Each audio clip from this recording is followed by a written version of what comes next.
Yeah, watch you go to work every day, nigga. Every day. And stay on your shit. Watch you build your castle brick by brick, stone by stone.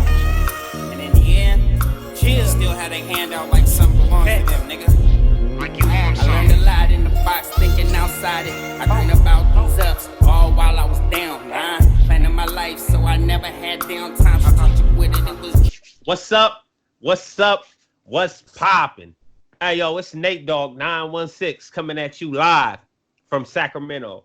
Hey, man, y'all already know what to do, man. Hit that like, that subscribe, and that notification bell, man, if you want to still keep seeing this fire content, man. And tell your friends about this shit, man, because it needs to blow. And if you got somebody that thinks they want to share their story, or if you got an idea, question, whatever it may be, hit me in the comments, man. I always respond.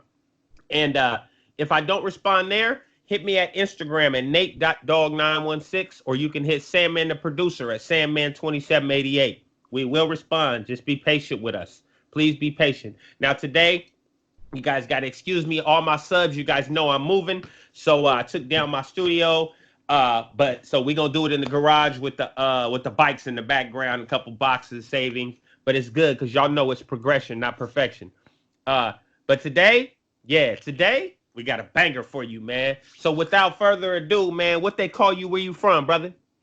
Yes, brother. So my name's Sean. So I'm from a county called Lancashire. That's in England. So I'm from a little town near Manchester.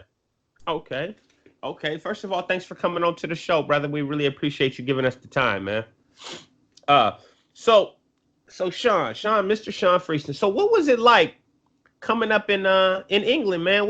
As a child, man? What was your home life like? What was it like as a kid in England?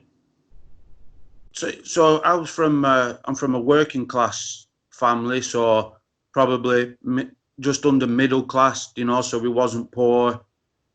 We didn't have a lot of money. I was brought up by my dad, so there was just me, my dad, and my brother. And the home life was good. My dad was cool. He worked hard. We never went hungry. We always had clothes. So compared to a lot of people in the area, I was probably one of the more privileged ones. Okay. So you would consider yourself average childhood, not too bad of a home life. In the home life, yeah, the home life. Okay, so I'm sure something led from the home life to you what we consider in America getting off the porch. We call it getting off the porch. So getting out there to that street life or to that rambunctious child life. I don't know what age you finally went out there, but what led to that and what was that like? Okay, so my big thing was football, like soccer to you guys. Yes, sir. Yes, sir. So obviously me and my brother, a couple of us, we used to go out, we used to play football. And then I remember meeting one lad who come and approached us, started having a kick about, and then he invited me and my brother and my pal round to his house. So I was 12, nearly 13. So we went round to his house, and there was other people in there because he had older brothers. His dad was sat there, and it was a total different house compared to my home. There's people smoking, drinking. These are all teenagers, they're smoking weed, but I didn't know what that was at the time. Just this funny smell. So I think that was the first time I started to realise what street life was like. Like I said, people smoking, drinking, because that didn't happen in my house. Right. So, okay. So you're hanging out with these kids. Yeah. And this became a regular thing for you, hanging out with these gentlemen? Every night. Okay, well, I'm sure at some point, and I don't want to lead your story because I want you to be able to tell your story. I'm sure at some point you guys decided to do something you guys knew you weren't supposed to be doing. Yeah, but it was just petty. Right. It was just the petty stuff. See, my life of crime is different to, and that's where my story is going to come in. Right. The way I started committing crime was because of my friend, not him not him directly. So Okay.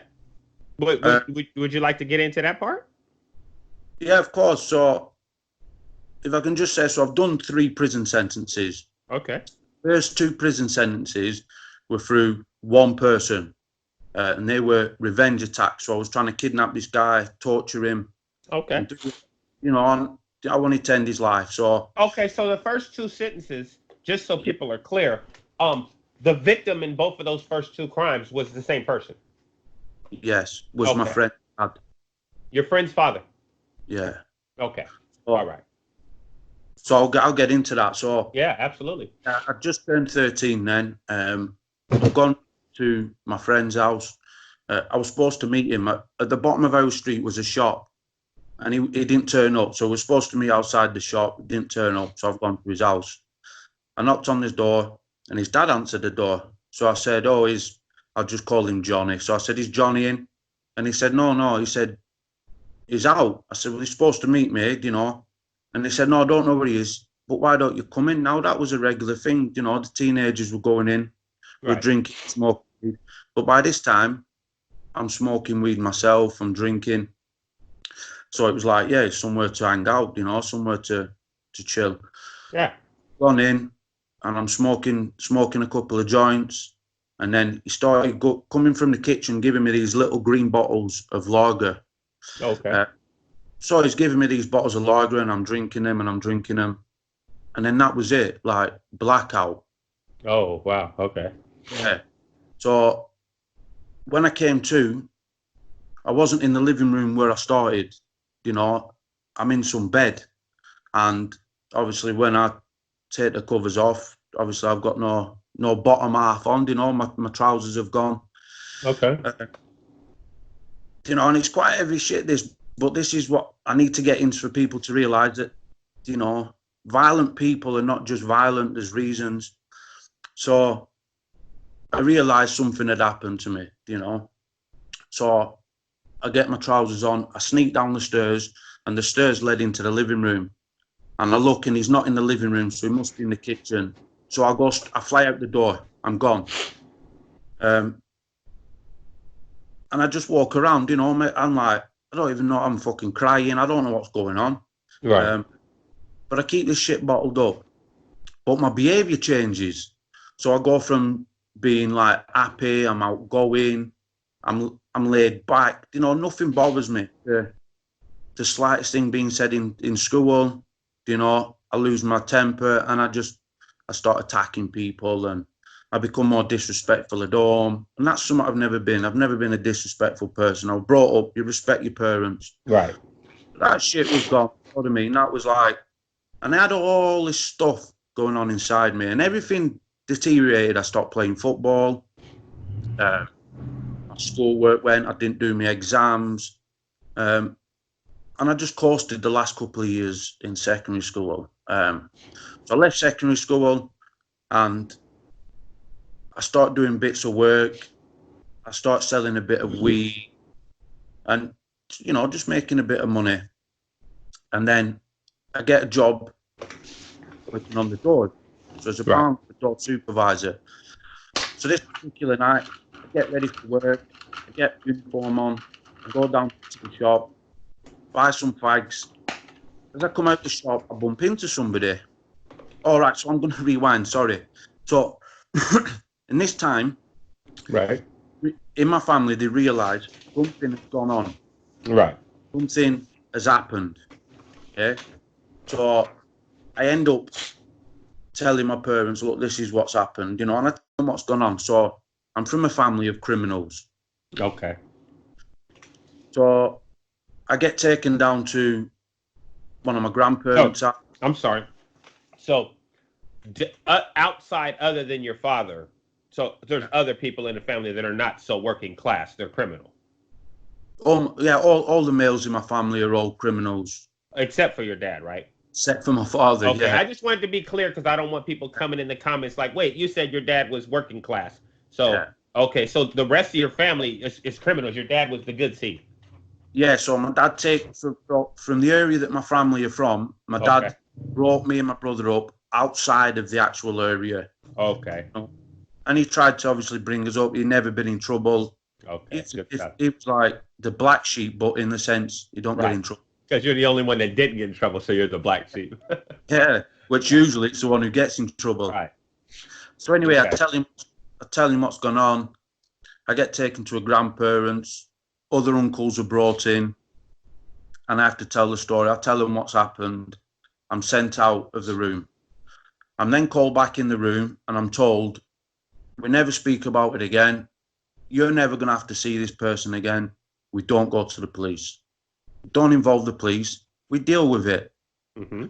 You're never going to see this person again. And I think back in them times, Nate Dogg, is especially like male parents or male figures, that sort of stuff was like, you don't talk about it. Yeah. You know, you close them feelings, you Right. man up, and you get on with it. Especially across the pond. Especially across the pond. It's the same here, but even more so because I've dealt with people from England and London and stuff like that, and I know that a lot of private stuff stays private over there. So yeah, absolutely. Yes, like, and especially like the male, with me being the oldest, you know, my younger brother, he could cry, and it was okay. But if I did it, it was, you know, you stop crying. You're the oldest. You've got to, you know, you've got to man up. So, so obviously for a lot of years, so I'm thinking that I don't know what's happened, but I'm never going to see this guy again. We never go to the police. Never get spoke about. Now, I still got all this shit going on inside me. Right. You know, you've never actually dealt with it. Yeah, no, of course not. And there's all this anger, there's all this, and I'm questioning myself, and you have all this, you know, a lot of people are going to know what I'm talking about, so I'm not going to go into that, but I've got all this stuff going on inside me, and I'm battling. So I get ready for work, I go to the shop, I'm 18 now, I come out of the shop, and I bump into somebody, and I said, oh, have you seen so-and-so? He owes me some money, so this kid had got out of jail, so I give him a few pounds, you know, and said, get back on your feet, and give it me back. And that was it. I never seen him again. So I said to this boy, I said, have you seen so-and-so? He owes me some money. And he said, yeah, he's living at, and he said Johnny's dad's name. And I said, what? And he's like, yeah, he's living. And I'm like, he's in the town. Yeah, I was never going to see this person ever again. Right. And now this person, you know, I'm like, what? So all this now, I'm thinking, I've been lied to. I've been deceived. You know, this fucker's got away with it. He's walking around. Time for me to go deal with my stuff. So I go home. I go in. I get a knife. Jump in the car. And then that's where I get my first jail sentence. Oh, okay. So you went right there and handled your business immediately. Straight that night, straight away. Oh, okay. All right. So you got your first jail sentence for that. Or prison sentence. I don't know what they ended up sending you to. Yeah. So what was it like going to prison for the first time? So I was 18. So in this country, you have juveniles, which is from the ages of, I think, maybe 13 up to 18. Right. And then you have the young offenders, which is 18 to 24 now, but then it was 21. Okay. So when you turn 21, you then go to the adults. So I was 18. Oh, okay. I go to the young offenders. So it's like a gladiator school. Yeah. You know, all testosterone up, all trying to prove a point. It was just, and I loved it. You know, the first day going there, anybody who says that they don't have any fear, they don't have apprehension, they're full of shit. Right. Thank you for saying that. The first time you go to jail, I don't care how tough you are, how hard you are, it's a fear of the unknown. You haven't got all your boys behind you. You haven't got your family behind you. You haven't got your weapons on you when you go there. You know, if you carry a knife or whatever it is. So there's a fear. You're going to prison. So the fear there was, you know, I don't know what the buses are like in America. I think they're just like normal coaches, aren't they? But in this country, you have little cells in the bus and the tiny little boxes. So you're just sat in this box. Oh, okay. And it's cold and it's uncomfortable. So it's horrible. So anyway, my stomach's doing somersault. Mm-hmm. So like jelly, I'm shitting myself. Right. I get through reception, you know, and you've got the nerves, you've got the. But luckily, when you go on an induction wing. Luckily, when I went on the induction wing, because it's my local prison, I knew some of the boys from my area, so straight away. Oh, okay. So so that's what we call a reception center. It's an Yeah, induction wing. called Okay. my prison. So Okay. it's a local jail. So you go there, and I knew people, so straight away, that fear's gone now. Right. You know, it's just like gladiator school, and I don't know, there's some, it's just crazy years. Yeah. Yeah. Turning but, it up. but I think because of all the, now it isn't, you know, I'd hate to think I go back, the fear of it, of thinking I'd never get out, and Right. but then because I had all this anger and I was young and I was always a big lad for my age, I got to take all my anger out. You know, I got to release that anger and Right. yeah. So the young offenders was just gladiator school, I think. So that's like, okay, so yeah, for us that's like we call it a youth authority. That's what they call it here. So YA.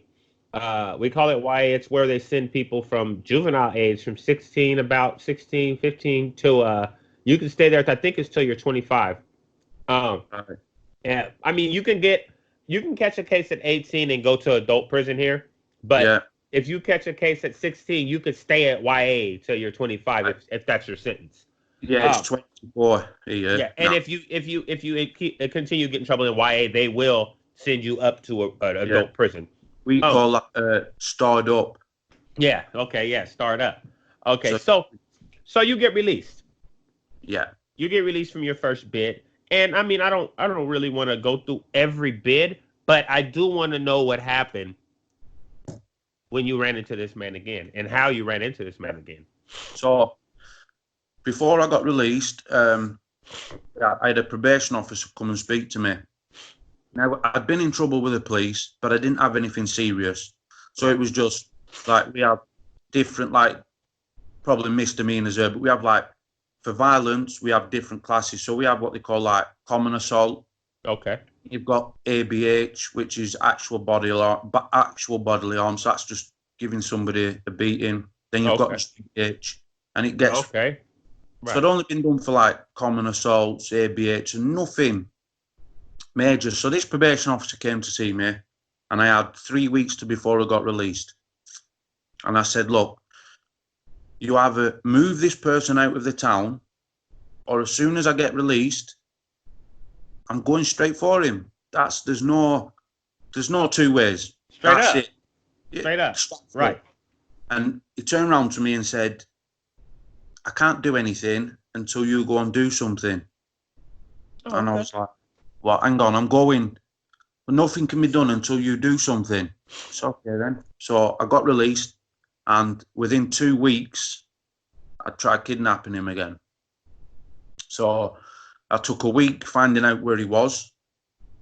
And then the next week, I staked out his house. I watched his movements, seen when he was most vulnerable. Because he had his sons living in the house, I needed to make sure that the first time failed. I needed to make sure I got him when he was at his most vulnerable. Right. So, and then I tried to kidnap him. Then that was on the second week, and I got put back in prison again. Oh, okay. So this is another short bid this second time? So the first one I did 18 months out of a 2 year 9. Right.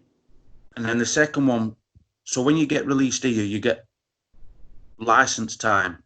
Okay. So if you get in trouble within that time, you have to serve the remainder of your sentence. Mm-hmm. Then you start the next whatever bit. You got in trouble for. Yeah.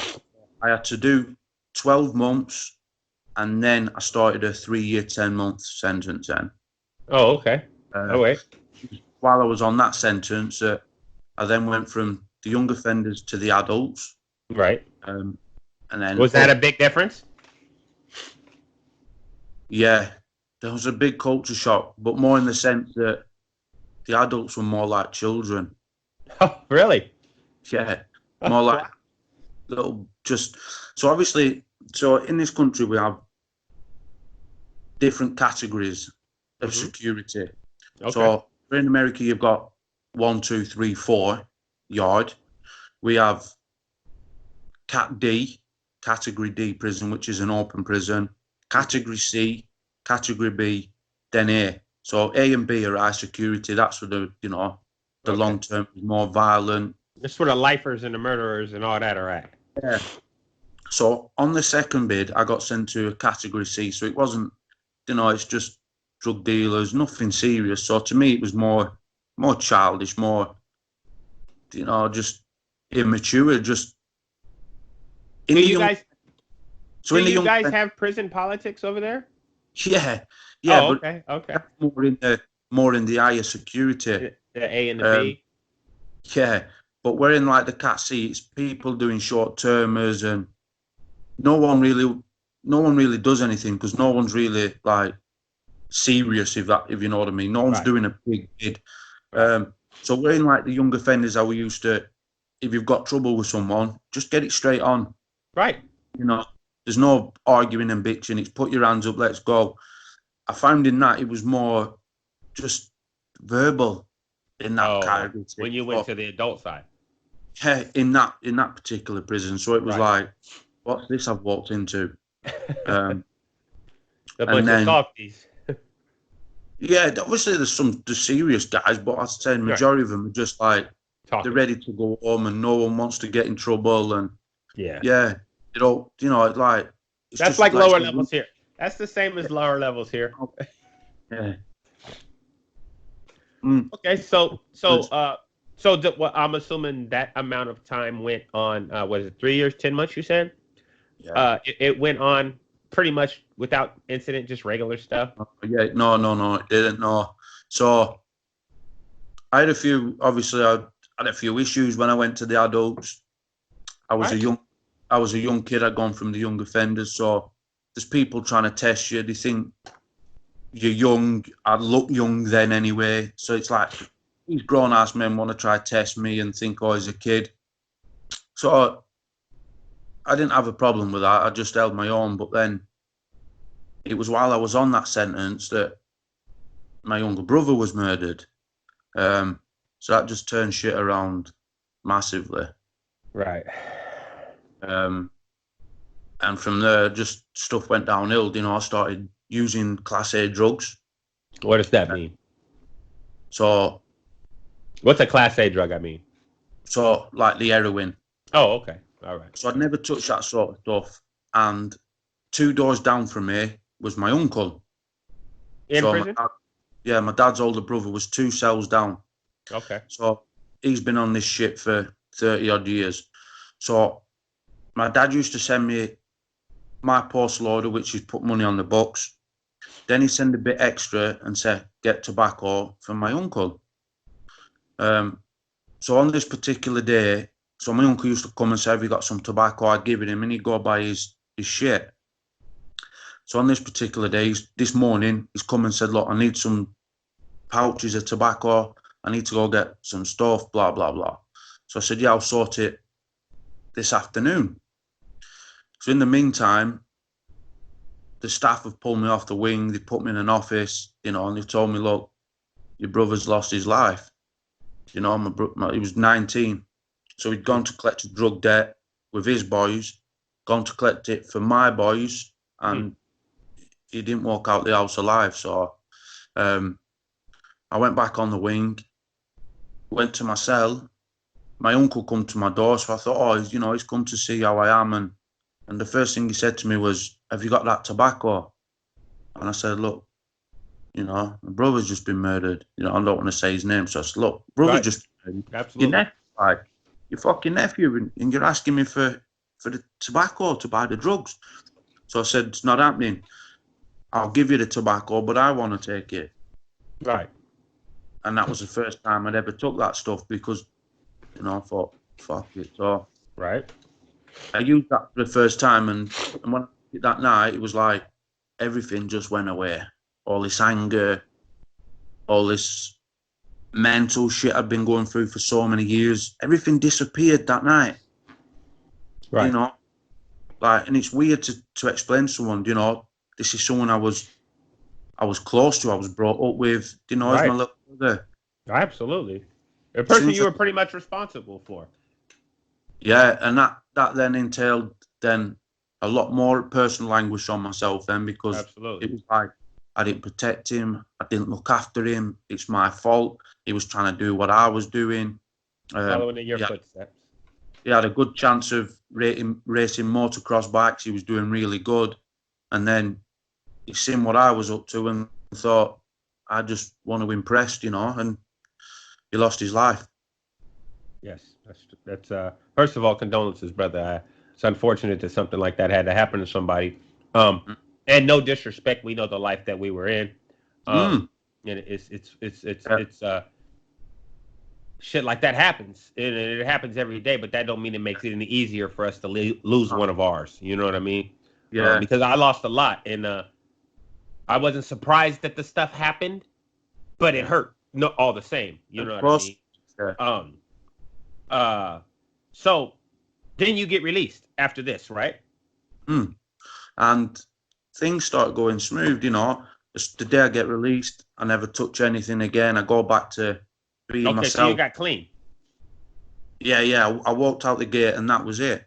You know, I was still smoking the weed, you know, and I was still drinking, but I weren't touching any of the heavier stuff. Good stuff. Um, then I got in a relationship, and then she got pregnant, and I was Right. like, yes, life's just like finally everything's Right. turning around for me. Um, everything's going smooth, and then she miscarried, and straight away that was just like Everything. that just released that anger again. That was like, do you know what? Just and I went a bit crazy then. Hmm. I was hammering drugs. I was violent. I was collecting drug debts for people because I was just going overboard with the violence. Um, and I was kind of self-harming as well. That I'd go into a pub, I'd see a group of lads, and I'd start an argument with one of them just so I could get a beating. I couldn't Right. win. I Right. could win. I Right. wasn't going to win, and You I knew knew I you would. weren't gonna win But what with the pain. I wanted people just to put it all up, pound me, just so it took away this feeling inside. You know, to feel the physical pain, took Right. away the mental pain, Right. and then I had a breakdown. Then that was it.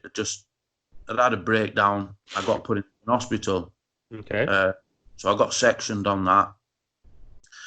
I got off my Oh, so section. section is called. Is that what your psych ward is called? When you get section, you go to the psych ward. Yeah, so you get sectioned and you go to the psych ward then. Okay. Um, but I was looking around at people and I'm thinking, I don't fucking need to be here. You know, you got a guy banging his head off the wall. You know, you got people licking glass off glass doors. And I'm looking thinking, there's fucking nothing wrong with me. You Right. know, I'm fucking normal. What? I don't need to be in this. So being a criminal, being an ex-prisoner, we're masters at manipulation.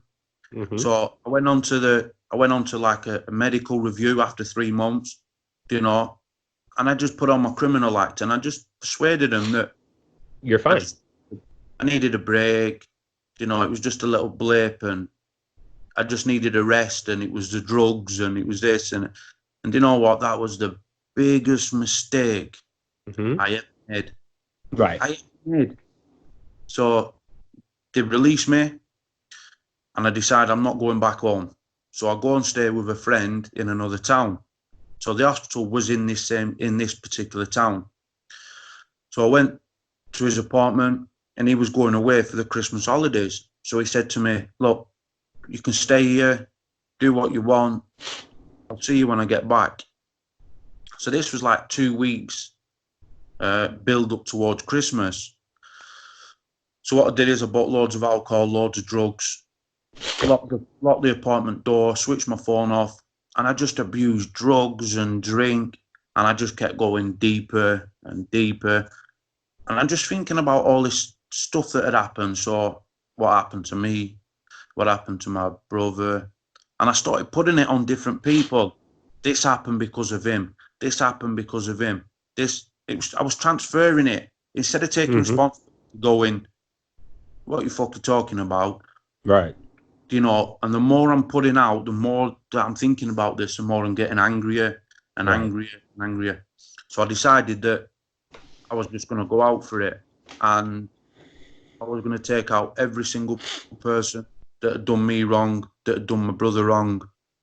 And I thought, I've got to do what my family didn't do for me. Do you know what I mean? And that's get revenge. Oh, right. With me, Right. for my brother's name. And because there were like people run off, because obviously his boys run off and left him. So I was like, this fucker, and I'm thinking, I'm going to. So he anyway. Can get it, he can get it, he can get it, and he can get it. Yeah. Right. Yeah. But over this 2-week period, the more I'm drinking, the more drugs I'm taking, the more I'm thinking, the angrier I'm getting. Right. Even trying to imagine the dark place I was in, I can't even imagine that dark place, because it's just so, it's not normal. It's not normal. So the 3rd of January, my friend's coming back. So I go out, I buy some duct tape, balaclava, and I buy some kitchen knives. I go back to his flat and I'm waiting for him. So dinner time comes, he hasn't turned up. 3 o'clock, 3 p.m, not turned up, 4 p.m. So I ring him up and I say, listen, I need you to get back. I need to go to this next town, back to my own town, but I had to get a train. So I said, I need you to get back. I need to go. So 6 o'clock, 7 o'clock, 8 o'clock, he's not come back. So now all my anger's going to him. And I'm thinking, I'm going to miss the last train. I'm not going to be able to get... In my head, it was like I had to do it all that night. Right. So I'm thinking, I'm going to fail at this. I'm going to let my brother down. I'm a failure at this. It was just... All my anger was going towards him now. So he turns up at 11 o'clock, knocks on his door. I open his door. And he come in all bouncy and happy, but he's just spent Christmas with his family. You know, doesn't know what I've been up to. He doesn't know what I've been going through. And he comes in all bouncy and happy, and he says, have you had a good Christmas? Mine's been amazing. And as soon as it was like, switch, I just pulled my knife out, got hold of him, and just started giving it him. So I'd stabbed him 7 times. And I thought that was it. I thought he was dead. I sat on the settee and I thought, what do I do now? All this anger's gone. Right. You know, just released all this anger onto him. So I go through my phone and I'm going, I can't trust. I go all the way through till I get to my uncle. This is the uncle I was in jail with. This is the uncle that spent all his life as a criminal. Right. I ring him up and I say, look, this is what's happened. The guy's not moving. What do I do? So he says, well, you need to hand yourself in. I said, well, I will, but I need to get a parcel. So the parcel, put it in the bank. Oh, some money. Okay, you need to get some money together. Well, drugs in it, so he'd get the parcel of drugs. Okay. Oh, tuck. Okay, yeah. Right. Hoop it. Okay, yeah. I need to get my parcel together because I'm going to prison. I need to go in and make my money. So I said, look, I need to get a parcel together. So he says, come down, we'll sort it out. We'll go to, because we have the same solicitor. We'll go see the solicitor tomorrow. That's a lawyer, right? Yeah. Okay. Yeah. So I think I'm normal that I was wearing a grey tracksuit that had turned red. I didn't try to change. And I just walked to a train station thinking, it was like an everyday life sort of thing. Mm-hmm. I get to the train station. I see the train pull in. So I run across this car park, jump over a fence. I jump on the train. And as soon as I sit down, I should have realised as soon as I walked on, there was nobody. It was dead. As soon as I sat down, they just armed police come from everywhere then, so I had guns in my face and they're all screaming and I got arrested then. Right. So my uncle had rung the police. And oh, wow. Okay. So, but I'm thankful for that now. Right. This time, and for a lot of years I wasn't. So because of him ringing the police, The neighbours rang the police saying they can hear somebody screaming. Obviously, he's screaming because I'm attacking him. They put it together, get to the apartment, kick the door in, and luckily, they got to him in time. And he said, yeah, he survived. And that's where I then got. So I got charged with attempted murder. I got took to court, and I got a sentence which is called, it started in America, and it's called IPP. So it's indefinite for the public protection. Mm. Basically means it's 99 years, but you get a parole date. So it's like a life sentence. It is, yeah, but if the parole board deem you not fit, you're never going home. Right. So that started in America. Wow. America obviously abolished it. Right. And Brits, Brits being us, we take everything off the other countries. So and run with it. America, we take all the behaviour courses from Canada. Right. Because we can fix it. Our government are like, right. We'll take yours. We'll take your broken piece and we'll make it better. Yeah, they didn't get it right. We can, that's just that must just be a British thing, especially the government. Right. So they decided to take this sentence on and go, no, they must have got it wrong somewhere. They must have got the paperwork wrong. So I got this. So they give me this sentence for this. It was an 8-year tariff. Okay. And that's where it started. But in my head, I was never going to go home because I got on the system was 99 years. I didn't want to go home. I had nothing to live for. I carried on with the same behaviour as I did outside.